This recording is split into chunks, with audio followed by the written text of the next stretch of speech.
tiempo ordinario vamos considerando cómo el Señor mismo revela su identidad de Mesías en el sentido de quien ha venido a servir y a entregar su vida, es decir, como siervo sufriente.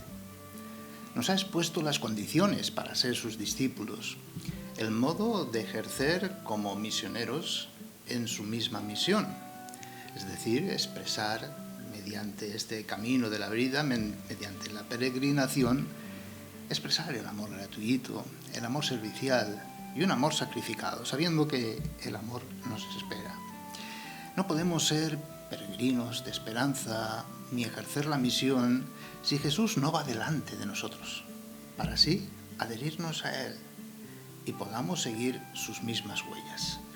Jesús sigue su camino con firme determinación hacia Jerusalén, aprovechando las circunstancias del viaje que conduce a su pasión, a entregar su vida en sacrificio a la muerte y a la resurrección. Y así aprovecha este viaje para explicar el sentido de su vida y también, cómo no, de su muerte.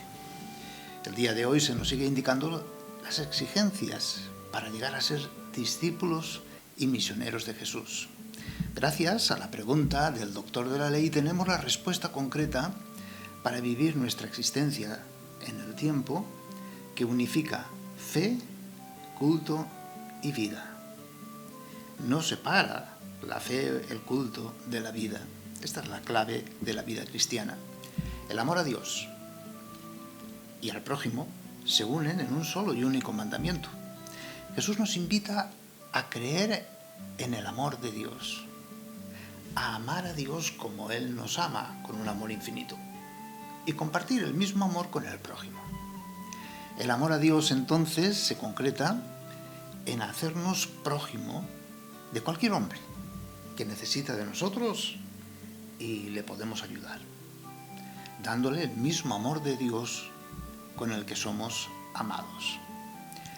Lo que se subraya es la inseparable relación entre el amor a Dios y el amor al prójimo. Ambos están tan estrechamente entrelazados que la afirmación de amar a Dios es en realidad una mentira si el hombre se cierra al prójimo e incluso le odia. El versículo de Juan se ha de interpretar en el sentido de que el amor del prójimo es un camino para encontrar también a Dios. Cerrar los ojos ante el prójimo pues nos convierte también en ciegos ante Dios. Consideremos cómo formulaba la pregunta el doctor de la ley. ¿Qué he de hacer? Jesús no responde hablándole, conviértete y cree en la cercanía del reino, sino que le explica el sentido profundo de la conversión y del reino. Se trata de la entrega a Dios con la totalidad del ser y hacer, que lleva a la donación total en forma de servicio, de caridad a todo hombre que necesita. Es de este modo como llegamos a responder a la llamada a ser peregrinos de esperanza. Tampoco Jesús responde directamente a la pregunta ¿y quién es mi prójimo? Sino que imperativamente le dice, tú debes de hacerte prójimo. La respuesta a la llamada de Jesús exige entrar en esta dinámica del buen samaritano. Nos da el imperativo de hacernos prójimos, especialmente con el que sufre. Generar una sociedad sin excluidos, siguiendo la práctica de Jesús, que come con publicanos y pecadores, que acoge a los pequeños, a los niños, que sana a los leprosos, que perdona y libera a aquella mujer pecadora, que habla con la mujer samaritana. El doctor de la ley era un verdadero especialista en la ley de Moisés. Ellos, junto con los escribas, eran los encargados de estudiar y conservar la ley. Y bien conocían que, como don de Dios, si cumplían la ley cabalmente, alcanzarían la eternidad. Ante la minuciosidad en el estudio e interpretación de la ley, habían distinguido hasta 613 leyes. Y entre los círculos estudiosos se discutía cuál de esas leyes es la más importante. El legista se movía en un plano meramente especulativo. Jesús acepta el reto de esta pregunta y le responde con otra pregunta. ¿Qué es lo que está escrito en la ley? ¿Qué lees en ella? El doctor de la ley contesta: amarás al Señor tu Dios con todo tu corazón, con toda tu alma, con todas tus fuerzas y con todo tu ser, y a tu prójimo como a ti mismo. Ya ese doctor de la ley une esos dos mandamientos. El que se encuentra en Deuteronomio, que era el recitado constantemente en la oración judía, como el Padre Nuestro hoy, y el que encuentra no en el Deuteronomio, sino en el Levítico: amar al prójimo como a uno mismo. Jesús responde al doctor de la ley que así es. La ley habla del camino para la felicidad. Y la felicidad se basa en amar a Dios en la totalidad del ser y del hacer, y al prójimo como a uno mismo.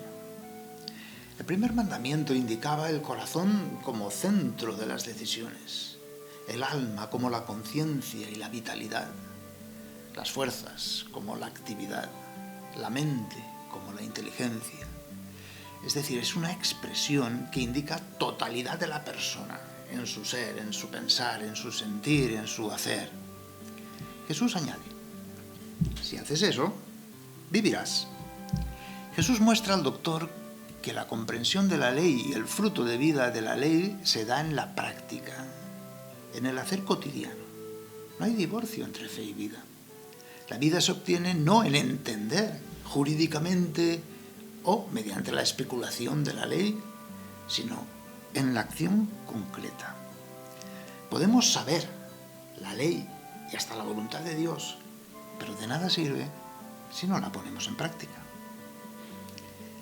Aquel doctor de la ley, para justificarse, le preguntó a Jesús: ¿y quién es mi prójimo?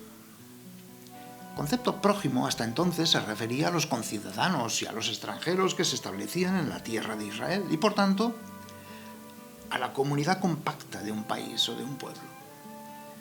No se tenía la obligación de amar al pagano, al extranjero que no habitaba en Israel, al enemigo personal, ni al samaritano. Jesús responderá con el espíritu de la ley, no con la letra. Amar al prójimo significa no entender quién es, sino hacerse prójimo de todo necesitado, sin ver la condición social, raza o sexo. Jesús en este momento nos está revelando el amor universal. Los sacerdotes y los levitas eran los encargados de edificar el culto en el templo, bajo la guía del sumo sacerdote del momento. Eran descendientes de la tribu de Leví. Los sacerdotes realizaban las funciones litúrgicas ordinarias. Los levitas ayudaban con sus servicios secundarios a los sacerdotes. Jesús los pone en este ejemplo de la parábola para hacer comprender que no basta saber la ley de Moisés, sino ponerla en práctica. Y para mayor agudeza, Jesús coloca en su parábola a un samaritano bueno como protagonista, no precisamente a un laico judío. El samaritano no conoce la ley, quizás, pero será quien la ponga en práctica. Los santos padres de nuestra Iglesia interpretan que el hombre que bajaba de Jerusalén a Jericó recuerda la pérdida del hombre, del paraíso, a causa del pecado. Un hombre que simboliza a toda persona humana y a toda la humanidad marcada por el pecado, con esa imagen de Dios manchada, oscurecida.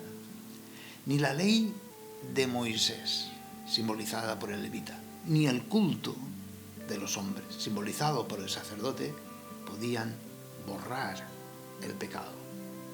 Solo el buen samaritano, bajado del cielo, Cristo, Jesús es el buen samaritano, carga con nuestras dolencias, enfermedades, se identifica con el hambriento, el sediento, el enfermo, el encarcelado.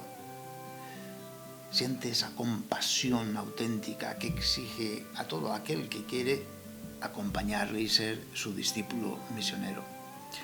Para quien es discípulo de Jesús sabe que el buen samaritano es el retrato vivo de Jesús.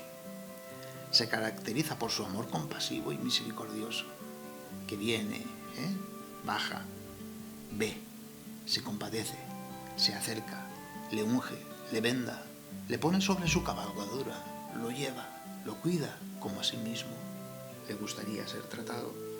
Jesús entonces explica el sentido de la ley, su comportamiento tan humano, tan divino. En fin, es comprender la encarnación. Dios es quien se hace hombre y se acerca a cada uno de nosotros, pecadores, para liberarnos de la esclavitud del pecado, que solamente Él puede quitar, y así darnos vida eterna. Jesús reitera al doctor de la ley que ha de pasar del plano intelectual a la realización, al amor concreto y eficaz. El hacer para tener la vida eterna consiste en el amor misericordioso, amar como Dios ama, enviando prójimos según su corazón, en la dinámica de la encarnación, no reteniendo ávidamente para sí ningún poder o gloria, sino anonadándose, haciéndose semejante a cada hombre, portando la humanidad ante los demás, aceptando el amor servicial y sacrificado hasta la muerte de cruz. Solo así seremos enaltecidos por Dios a la participación de su misma gloria. Hoy en día los nuevos doctores de la ley cabría exhortarles diciendo: no basta ser amados por Dios, hay que amar a Dios como Él nos ama y compartir ese amor con los hermanos. La respuesta de Jesús para obtener vida eterna, que era la pregunta primera, es: hazte prójimo como yo me he hecho prójimo de todo hombre, sin distinción social de sexo o de raza. Ama como yo. La voluntad de Dios o la ley no consiste en sabernos salvados por ser miembros de una comunidad. No consiste en fundamentalismos irracionales de quien lee la Biblia y se queda ahí con la letra, sino en la libertad para amar con el mismo amor de Cristo, con iniciativa y con creatividad. El mundo necesita de ese amor redentor. Seamos continuación de la misión de Jesús. Amemos.